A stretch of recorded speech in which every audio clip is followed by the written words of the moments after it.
Welcome to my YouTube channel Jesus king of the king. मैं खुदा का खादम सादु रिजवान आपकी खिदमत में हाजिर हूँ। दोस्तों, आप माने या ना माने, लेकिन डायरेक्टली या इनडायरेक्टली हम इस जंग का हिस्सा हैं।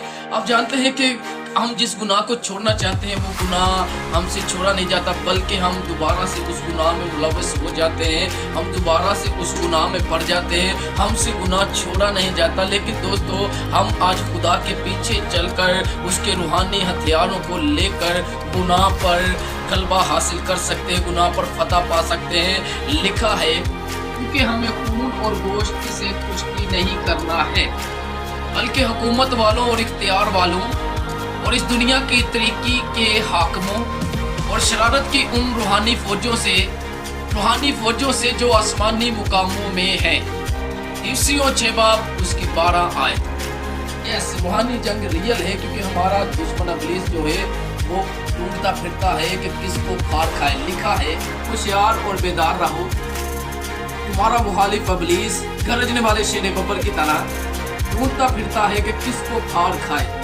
पहला पतरस 5 बाब उसकी 8 आयत। दोस्तों, पहली बात, खुदा चाहते हैं कि हम इस जंग को जीत जाएं। खुदा चाहते हैं कि हम इस गुनाह पर फतह पाएं, लेकिन इस पर फतह पाने के लिए हमें यीशु मसीह को अपनी जिंदगी में रास्ता देना पड़ेगा, ताकि यीशु मसीह हमारी जिंदगियों में कुछ काम करे। जब हम रूहानी जंग की बात करते हैं तो यीशु ने हमें उस जंग और गुनाह पर फतह पाने के लिए हथियार भी दिए हैं। लिखा है, इस वास्ते तुम खुदा के सब हथियार बांध लो, ताकि बुरे दिन में मुकाबला कर सको और सब कामों का अंजाम देखकर कायम रह सको। इफ्सियों 6 बाब 13 आयत। गौर कीजिएगा इस आयत पर कि लिखा है, खुदा के सारे हथियार बांध लो, एक भी हथियार नहीं छोड़ना। एक भी हथियार छूट गया तो वहीं पर आप पर अटैक हो जाएगा। ये हथियार हमें बनाने की जरूरत नहीं है, बल्कि ये हथियार हमें खुदा यीशु ने दिए ताकि हम बच सके और लड़ सके। पौलुस रसूल जब रूहानी हथियारों के बारे में बात करते हैं तो वो रोमी सिपाही के रिलेटेड कहते हैं कि वो खुद भी रोम के रहने वाले थे और उन्होंने यीशु मसीह की कलाम की खातिर रोम की जेल में बहुत ज्यादा दुख भी सहे। और उन्होंने बताया, पहला हथियार जो है सच्चाई का कमरबंद। लिखा है, बस सच्चाई से अपनी कमर कस कर और रास्तबाजी का बख्तर लगाकर। इफ्सियों 6 बाब उसकी 14 आयत। इस भाई जो बेल्ट पहनते थे वो उसके चारों ओर चेनें लगा दी जाती थी और कुछ छोटे चाकू भी लगा दिए जाते थे, और वो बेल्ट उनके कपड़ों को सिस्टमेटिकली रखती थी। इसलिए हम मसीहियों को भी जरूरत है कि हम अपनी जिंदगी और दिल को सच्चाई से चारों ओर बांध लें, ताकि हमारी जिंदगी भी सिस्टमेटिकली गुजर सके। अब आप में से कुछ लोग कहेंगे कि ये सच्चाई कौन है? तो देखिए, खुदा यीशु ने कहा, राह, हक और जिंदगी मैं। यीशु मसीह ही है वो सच्चाई जिससे हमें हमेशा अपने दिलों को, अपनी जिंदगियों को बांध के रखना है और हर दिन खुदा के कलाम को पढ़कर उस पर अमल करके खुदा की सच्चाई में चलना है। दोस्तों, दूसरा हथियार है रास्तबाजी का बख्तर, क्योंकि लिखा है, रास्तबाजी का बख्तर लगा कर। ऑलमोस्ट जब भी सिपाही जंग पर जाते थे तो वो अपने जिस्म पर ये चिल्म पहन कर जाते थे, जिससे उनके जिस्म के किसी हिस्से को भी नुकसान नहीं था पहुंचता, खास करके दिल पर।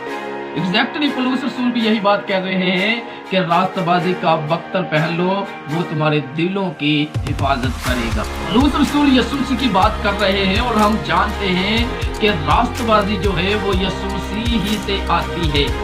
यीशु मसीह ने भी कहा कि आसमान की बादशाही और खुदा की रास्तबाजी की तलाश करो। दोस्तों, तीसरा हथियार द गॉस्पेल ऑफ पीस का है और पाँव में सुलह की खुशखबरी की तैयारी के जूते पहनकर रोमी सिपाही पाँव के घुटनों से लेकर बाउंड तक एक कवर लगाते थे। कवर लगाकर वो जंग पर जाते थे, पाँव में मजबूत जूते पहनकर जाते थे। वो इसलिए क्योंकि रास्ते बहुत खतरनाक होते थे, पथरीले रास्तों से गुजर कर जाना होता था, इसलिए वो पाँव में मजबूत जूते पहनते थे। एग्जैक्टली पौलुस रसूल भी यही बात कह रहे हैं कि रास्तबाजी का बख्तर पहन लो, वो तुम्हारे दिलों की हिफाजत करेगा। एक उम्मीद है लोगों को कि अब हमारे और खुदा के दरमियान की दूरी जो है वो कम हो सकती है। इसी मेल की मुनादी मसीह यीशु ने भी की, रसूलों ने भी की और इवन हम भी कर रहे हैं। तो चौथा हथियार है शील्ड ऑफ फेथ, यकीन की डाल। और लिखा है उन सब के साथ ईमान की सिपर लगाकर कायम रहो, जिससे तुम उस शरीर के सब जलते हुए तीरों को बजा सको। सिपाहियों के पास जो शील्ड होती थी उससे वो दुश्मन के हर वार को नाकाम करते थे। और यहाँ पर बात कर रहे हैं पौलुस रसूल जलते हुए तीरों की। वो तीर ऐसे होते थे उनके आगे आग लगाकर छोड़ा जाता था और एक वक्त में वो पूरे गांव को जलाकर बर्बाद कर देते थे। और जब वो सिपाहियों में छोड़े जाते थे तो उनके दरमियान भी वो भगदौड़ मचा देते थे। ये डाल सिपाहियों के लिए बहुत जरूरी थी, क्योंकि इसी से वो दुश्मन के हर जलते हुए तीर का सामना करते थे और अपना बचाव करते थे। ईमान की सिपर जो है वो हर मसीह को हर तरह के अटैक से बचाने के लिए पावरफुल है। कि जो भी चीज इस ईमान की सिपर से टकराती है वो चूर चूर हो जाती है। दोस्तों, अगर आप बाइबल पढ़ते हैं तो आपको पता होगा कि बाइबल जो है ये बार बार हमें ईमान के बारे में बताती है। आसमान भी ईमान के बारे में ही मुनादी करते हैं और इवन पूरी दुनिया में ही ईमान के बारे में मुनादी होती है। और एक मसीही जिंदगी के लिए ईमान की सिपर बहुत ही जरूरी है। दोस्तों, पांचवा हथियार है हेलमेट ऑफ सैल्वेशन। हेलमेट हमारे जिस्म के सबसे इम्पोर्टेंट हिस्से की हिफाजत करता है, यानी कि दिमाग।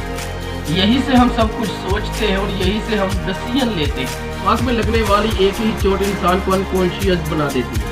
आज भी दिमाग की चोट को सबसे ज्यादा सीरियस चोट माना जाता है। और शैतान हमारे बच्चों के मोबाइल, टेलीविजन और इर्द गिर्द के माहौल की वजह से हमारे ब्रेन को डिस्ट्रॉय करने की कोशिश करता है। इसलिए निजात जो मसीह यीशु से है उसे बहुत ही ज्यादा जरूरी समझे। दोस्तों, छठा हथियार है स्वॉर्ड ऑफ द स्पिरिट, रूह की तलवार। लिखा है और निजात का खुद और रूह की तलवार जो खुदा का कलाम है ले लो। इफ्सियों 6 बाब उसकी 17 आयत।